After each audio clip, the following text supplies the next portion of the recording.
All right. War on Gaming here, back with another one. This has been a heavily requested video by certain subscribers. So the purpose of this video is to pretty much do a walkthrough slash run of an undamaged, pretty much matchup with all of the abominations.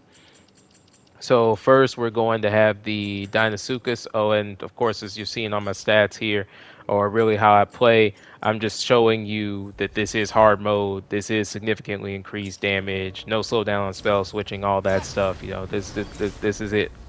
So pretty much what I'm doing right now, I'm just going to go ahead and load up my spells, get Aegis, Fusillade in play, then in addition to that, Inundation and Absolution, so that way I have higher stamina. Put down as much damage as I possibly can on the Dinosuchus. I personally use Scatter Shot more so than Blast Shot. And the reason that I use Burst Shot, and the reason that I use Scatter Shot more is just because in my opinion I can put down more damage faster. It's just that simple. So from here, I'm just making sure that I dodge the majority of his critical attacks. So this unblockable I don't think actually damages you, but I dodge it anyway just to be on the safe side.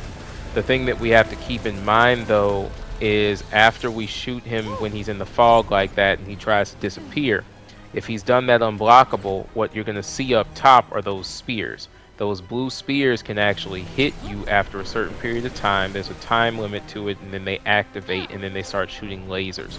So what I will do is, after I've done, let's say, maybe around 30 seconds worth of damage, if not a little bit less, it's probably more like 10, 15 seconds. It's hard to measure time in game. But after that's happened, I'll then pull back because I don't want to get hit, right? So I'll pull back and make sure that I'm keeping an eye on what's happening above me. So that laser attack is one where you can just flow out of it, same as the disc. I put Aegis down to give myself back, to give myself an attack boost again. And from here, just dodge the water spouts. Wherever the glowing floor points are, just get off of them. So he's doing that unblockable again. We're going to ignore it for right now. Continue to pelt him with damage. Then we have to dodge the disc. And this is a use of well-timed flow. It's not just, oh, okay, I press the button and it dodges everything. I'm actually sitting there and timing when to go into flow state, because if not, you would still get hit by those discs. So again, we're taking space right now. I kind of got to the point where with this one, I was just unsure as to when to actually back off, so I took a little bit of extra time. So let's go ahead, get here. We'll put down Disperse. The reason I put the Disperse there is because that way it's close to him and it can do damage while distracting him too a little bit. And so here we go with that roar again. All of the abominations do the roar, and when they roar, they basically turn into super versions of themselves. Honestly, the Dinosuchus, the Asparagus, which is going to be next, and then the other one, which is the Amphisidon, are not really a threat when they do that roar. Oh, well, sorry. The Amphisidon is a big threat when I do that roar. Take that back. But the first two are not big threats. So let's go ahead and get into this next one. Yeah, Dinosuchus was light work. So let's go ahead and deal with this Asparagus. The Asparagus also should be light work. The only thing sometimes with the Asparagus is if you're trying to go for an undamaged run, you have to really pay attention to what he's doing sometimes, because there are a few of his attacks that can catch you off guard if you're not really paying close attention to his attack type, or attack flow, I guess is a better word. So here, again, if you're close to him, those lightning bolts can't easily hit you. So I use Zip to get up there, then Chain Bolt and all that stuff. He is weak to Prov's magic, so I'm sticking specifically with Chain Bolt.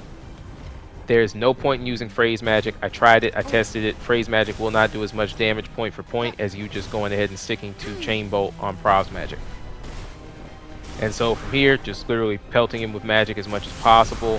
When you see that orb, like that lightning orb attack that happened a little bit earlier, we use Skip to dodge that because that's an unblockable and it's fast. Now, when he does that blowback attack there, I don't waste time trying to dodge that. Reason being is because it does no damage. However, if I guess you wanted to count the idea of supposedly a not only a no damage run but a no hit run, then in that case I would have to waste time dodging it. But because this was just an undamaged run, I didn't worry about sitting there and doing all of that. I just, you know, kept attacking. Didn't worry about it. Alright, so he just did his roar. So now this is super speed mode. So as you can see, the orb comes a lot faster. So we're going to skip out of that. Make sure that we don't get hit. And again, not worrying about dodging that, just continuing to pelt him. Oh, before I forget, also the surge that I used earlier, that cataract, the reason why it didn't hit him is because I used it slightly late. So if you can actually skip, like from here, right in this area right here, and if you're in the situation where you have surge magic ready, if you can get in there right as he's landing and using the tornadoes, you can actually catch him in the cataract and freeze him. I didn't pull it off this time, but at the same time, I kind of like this run well enough to not worry about going back and doing that anyway. Alright, so we're going to go ahead, just run right past those darts, and then set him up. And from here, we just have to finish him off with a few more chain darts. So, that's it. Chain bolts, I should say. So let's go ahead and get into this Amphisidon. The Amphisidon is some foolishness.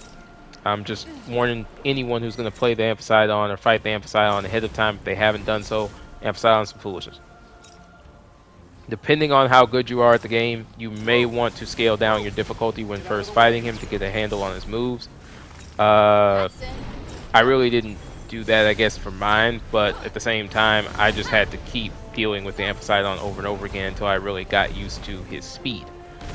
Why is that important? Why am I mentioning his speed, quote unquote?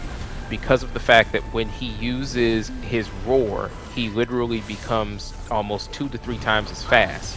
And at that point, he becomes extremely dangerous. Like right now, I can play patty cake in a sense with him and be up close and doing all these different things. You see me using blast spear, you see me using blast slice, rage slice, all that stuff. That's fine. But when he enters that super mode of his after the roar, you cannot be in close contact with him, or 9 times out of 10 you're getting stung, and you're getting stung bad because he does huge amounts of damage, especially at higher difficulties. So we're using stuff like this. You set traps for him, you set up a crucible so that way hopefully he'll walk into it as he's trying to attack you. You kind of leave him in there to get hit by certain things. And then the second that the roar happens, normally he'll start the roar around here when he hits about half health. Now you need to really start paying attention to him and what he's going to do. So I went ahead and put down those little bombs, but unfortunately I kind of blew them up myself by accident. So we have a surge ready, but here we go, that's the roar. So from there, I came down here to hide. Why? Because every time you're on a different level than he is, instead of him following you, he'll just start firing rapid fire projectiles. Now what we're going to do is sneak up on him using suppression, and then we use that conflagration, our surge magic, to take a good bit of his health out. I immediately entered skip here. Why?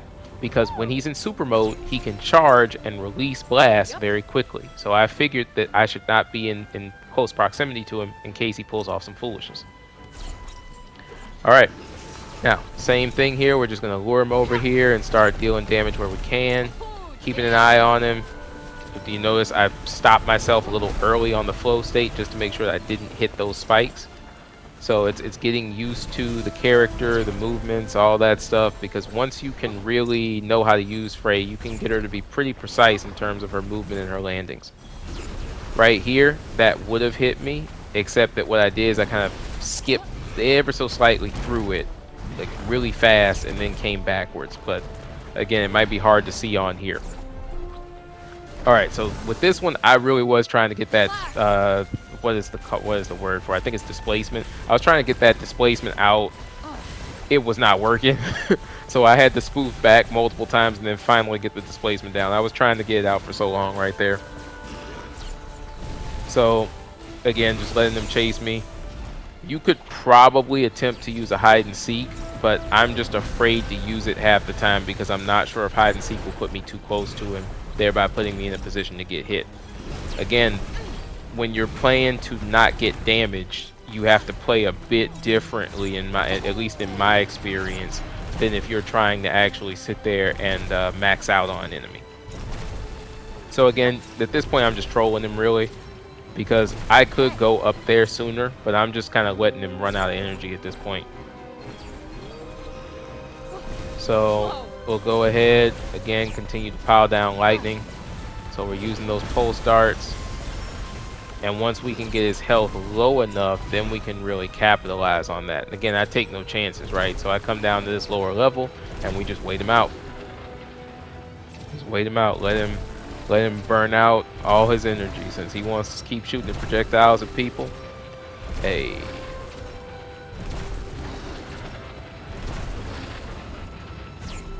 And so now what I'll go ahead and do, again, he's burned out the majority of his energy, so you have the opportunity to set up, but you don't want to get hit by that area attack, so we pull back. We use pulse darts. We get his health down. Now we know that he's within range to be able to take him out with a single surge magic. And there we go. Clean. So let's get into this next one. This is the final one. This is the Gigas. Again, they're not really in order of difficulty. I put them more so in order of like XP value. Again, Dianosuchus and Asperavis are kind of toss-ups, but the Amphisidon is definitely the one that is pretty much worth almost as much as the Gigas. It's right below the Gigas. It's 7200 XP for a perfect run, and with the Gigas, it will be 9600 for a perfect run with the Gigas. So the Gigas is actually pretty straightforward once you get the hang of it. All you have to do, I use a combination of like poison, lightning, inundation, the whole nine, because of course inundation increases your critical hit rate, Aegis increases your attack power, and then you don't want to use Fusillade because it will do absolutely nothing. If anything, it might even help the poor guy because it's made out of fire. So you only want to use Aegis at most along with inundation. And so yep, we just keep stacking damage on him. If you really wanted to, you could stack more than what I've stacked here. You could use a combination. Again, inundation is not in effect right now, so you could cast it again and then therefore speed up this process, but for me it just wasn't worth the risk here. Now when he's on fire like that, that is his equivalent of the roar. So he normally enters the on fire state every time he uses his critical smash move. And so after that, you need to make sure that you are not in the radius of the on fire situation, because he speeds up, attacks are stronger, that kind of thing. Yep. Where I stood right there, that is a good spot to block that orb that he fires. You just have to know where to stand. If you're fighting him, you'll get used to it in terms of experience. You just have to kind of play it out. And skip, of course, is a good way to dodge that smash of his too. So just play around a bit with your flow and tempo and you'll get used to it. You could use Seeker Darts on him too, and honestly Seeker Darts may do more damage depending on where you can catch him, but I like Pulse Darts because point for point, if you stack Pulse Darts, hold and really load up the effect, it just does more damage. It's just plain and simple, it does more damage. So we knocked him down right here. You could have gone in for the killer blow, but if you don't have the killer blow boost, I would say you are better off just stacking lightning because you'll do way more damage. From here, we'll go ahead and pretty much set him up, dodge that attack, use Tempest, and that'll be it. This has been War on Gaming. Thanks again for watching. Peace. PlayStation